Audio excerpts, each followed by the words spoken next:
I do want to acknowledge Dr. Michael Lardon. I think I have his book here, Little Game of Golf. So I read that. It really made a lot of sense. I took this off the internet.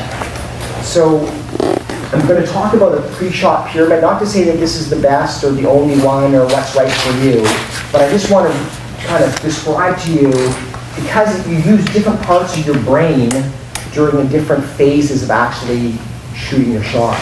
And so there's the phase of calculating the shot. I'll describe, a shot or a hole that I have. I think it's the 13th or 14th.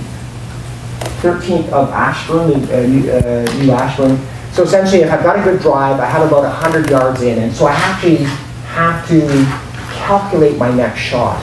And I'm thinking about a whole bunch of things. I'm not a great golfer, and so therefore I have to really think about everything. I just don't do it. So I'm thinking about I got a slightly downward lie.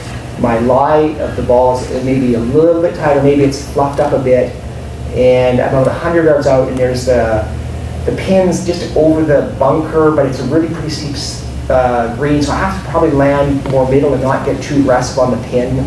So I'm doing all these things. The wind's blowing from the right side, so I'm probably going to aim just at the pin. It's 100 yards out, but I have to hit about a 90-yard shot because it's downward lie. So you can see I'm thinking quite clearly about what I need to do, what's my line, how hard I have to swing, what club I'm going to use. So this is a different part of the brain that does the calculation of the shot. And then for me, and Ed, you can correct me if I'm wrong on this, the creating the shot, I'm creating a feel not just in my mind, but actually during my pre-shot routine, I'm swinging at what I think is a 90% swing and trying to swing beautifully. So I'm creating the shot feeling and visualization in my mind, which is a slightly different part of the brain. And lastly, when I'm about to hit the ball, for me, I'm lucky that basically my thoughts turn off at that point in time, and I simply swing. And that's a different part of the brain, again, using kind of a subconscious motor unit. So just to say, to deliver that one shot over the minute that it takes, kind of start to finish, for me, is 3 parts of the brain. Okay. So golf-specific brain function. We are humans. We work with this thing called the brain. How do you maximize the function of your brain? Is really the next part of this. So the frontal lobe, or neocortex, is responsible for creativity, high-level thinking. So that's the calculation. Thinking versus motor function. The example is, I'm walking along. My foot hits a little lip, and I'm about to trip. If I think, I'm tripping, I've got to lift my foot a little more, I've got to lean back a bit more, got to put my foot down and stop myself thinking, I'd be on the ground if I relied on my thinking. When in fact, that all happens at a subconscious level. The motor functions happen way faster than I could ever adjust. Right? So there's a motor function that is subconscious. And trying to think during a fall or trying to think during your golf swing actually will inhibit the motor function. And then there's this issue of kind of right brain versus left brain. So left brain essentially is a more calculating, conscious part of it. The right brain is more feeling, images, feeling around that.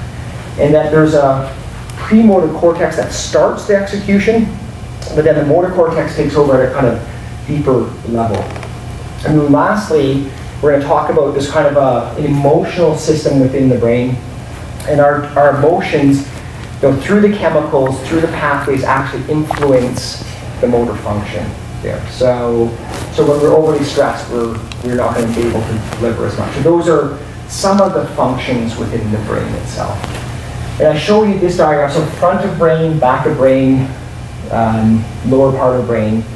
That the frontal brain can think. It can send a little bit of information to the premotor cortex, but the swing is actually happening at a very deep level there. You can't really control that in real time. You can control a little bit at the frontal part of it. Now, lastly, I'm very pragmatic. I'm always thinking, well, what can you really just do to maximize your function and play better golf? That's what I want you to walk away with. And so how do we keep our brains functioning? How do we keep that level of concentration and attention throughout the 4 or 5 hour round? first of all, and I think you could probably take this one point away from all of today, and you would play better golf.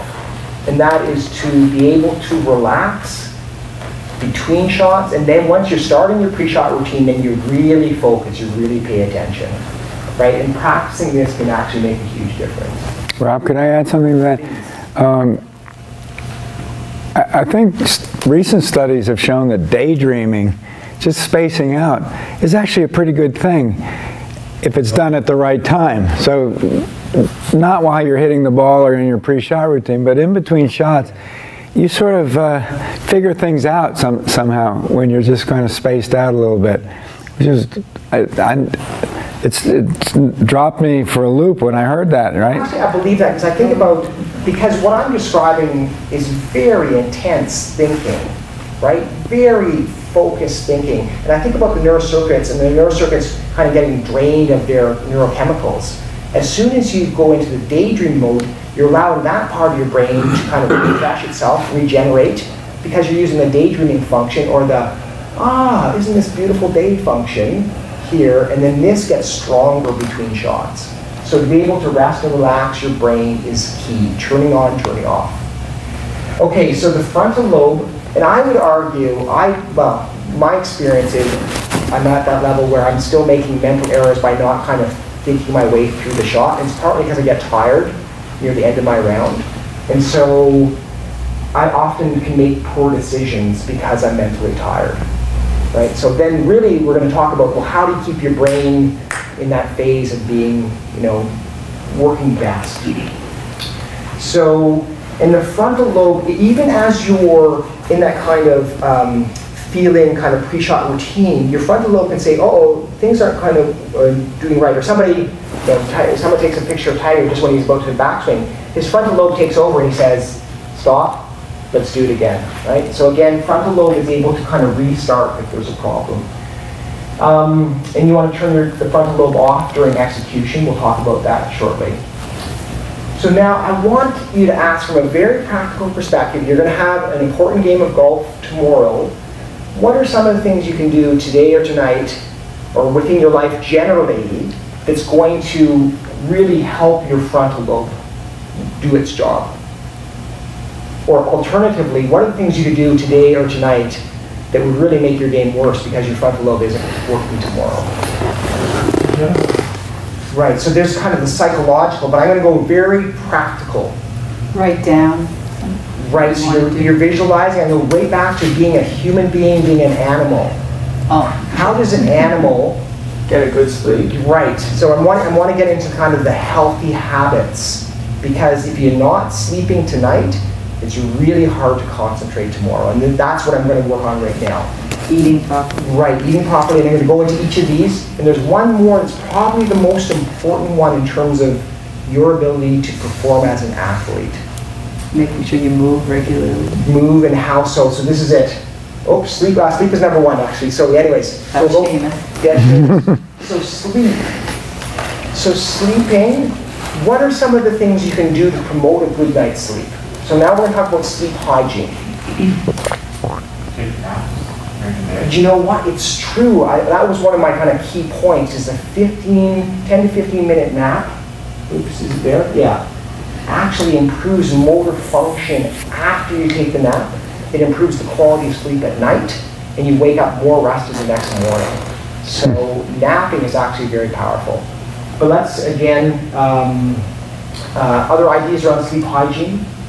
Have a routine. Routines, you're getting bed at the same time, you're getting more dark at night. Stay in the dark at nighttime. 90 seconds of bright light will inhibit melatonin and other healthy chemicals, so you want to stay in the dark at nighttime. Stay away from the stimulants, right? Don't exercise or watch screen time or those type of things just before sleeping. So I can't cover everything within sleep hygiene, but you can learn about sleep and sleep hygiene. Number 2 healthy habit to keep your brain going is actually exercise, which is moving.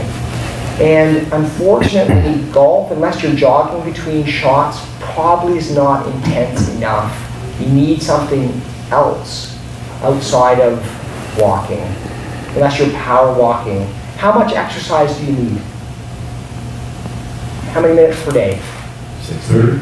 It's 30 minutes, probably 6 days a week type thing, to a degree of a sweat or slightly shorter breath. Right? And that actually, by exercising, a couple things I read recently, there's a part of the brain called the hippocampus that is responsible for memory. And so if you're learning muscle memory around a swing, you're actually growing new cells. And it's the #1 way of actually growing those cells is actually to exercise along with practicing that thing. Brain-derived growth factor, the pathways get stronger if you exercise. So exercise in addition to your golf is actually extremely important. It releases the happy hormones, you have more energy, better quality of sleep. I really can't say enough about the power of exercise. Okay, so we have sleep, we have exercise. I heard diet was probably the number 3 thing. Tell me about diet.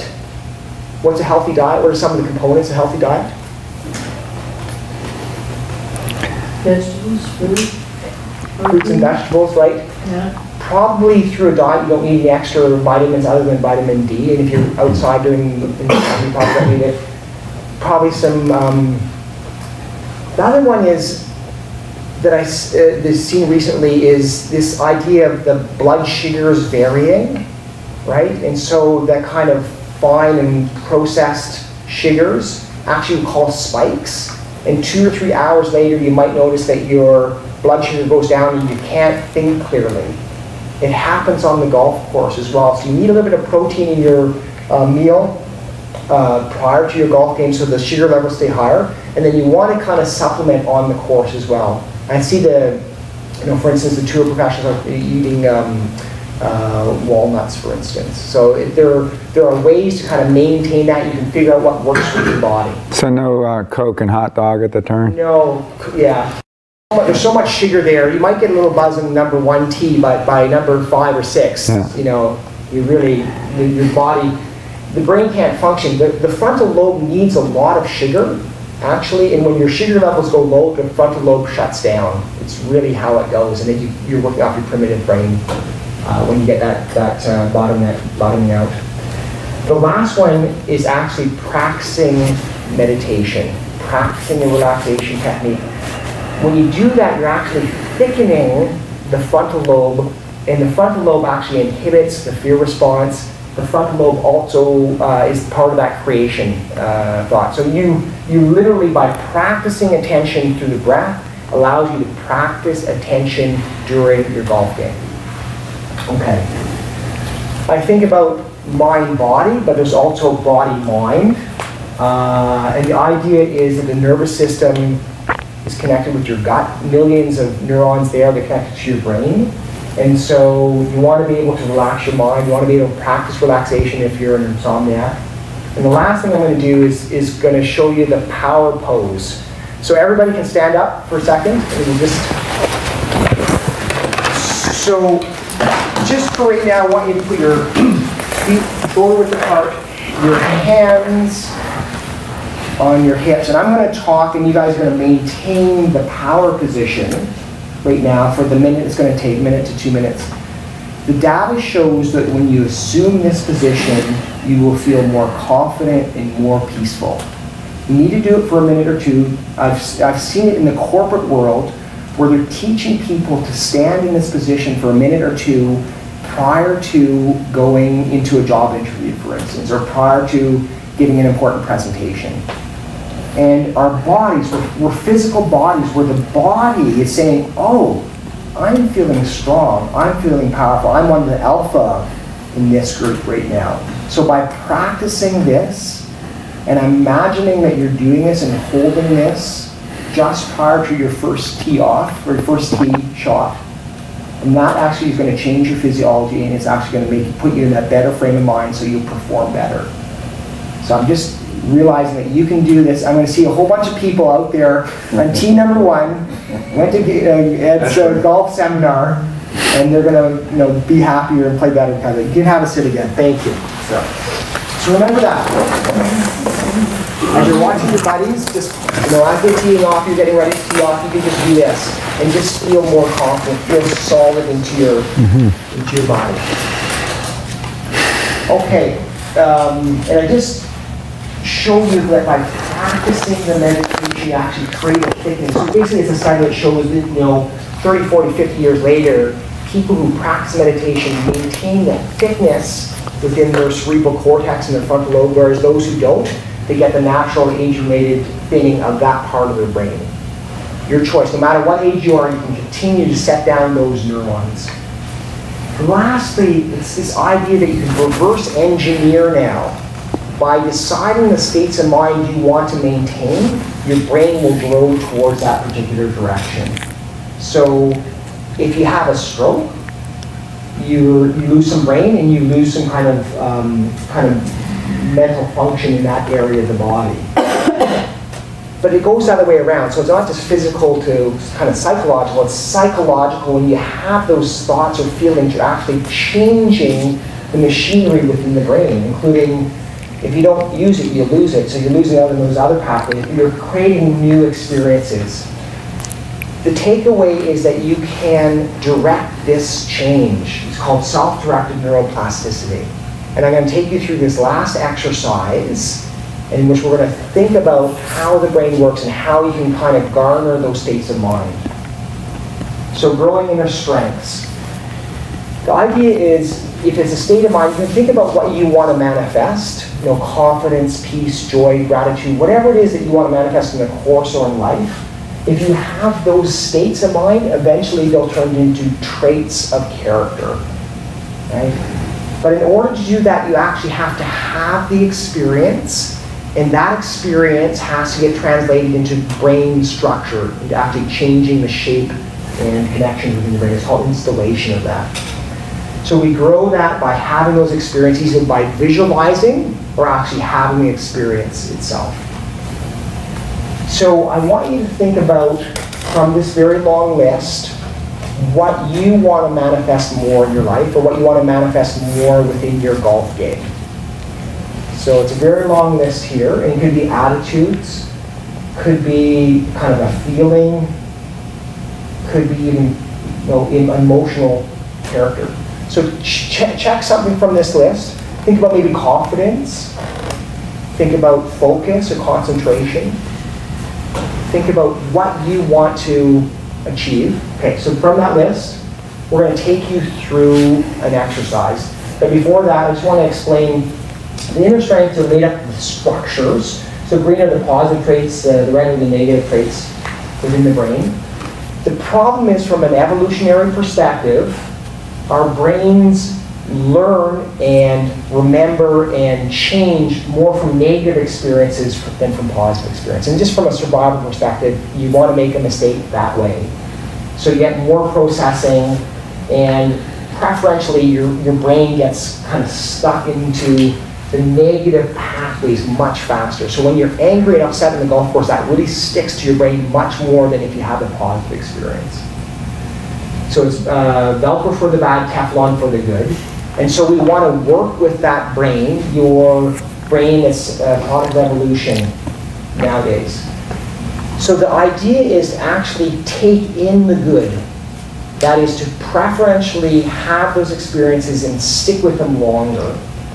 And so you're choosing something from your golf game that you want to change. But we need to actually hold those feelings in your consciousness for a longer period of time in order to balance the field. The negativity bias is very strong. You want to have those experiences and hold those experiences longer on the positive side in order to change your brain and neural structure. This is a negativity bias, so we're primed to remember and suck and absorb those negative experiences, and the positive don't want to get there.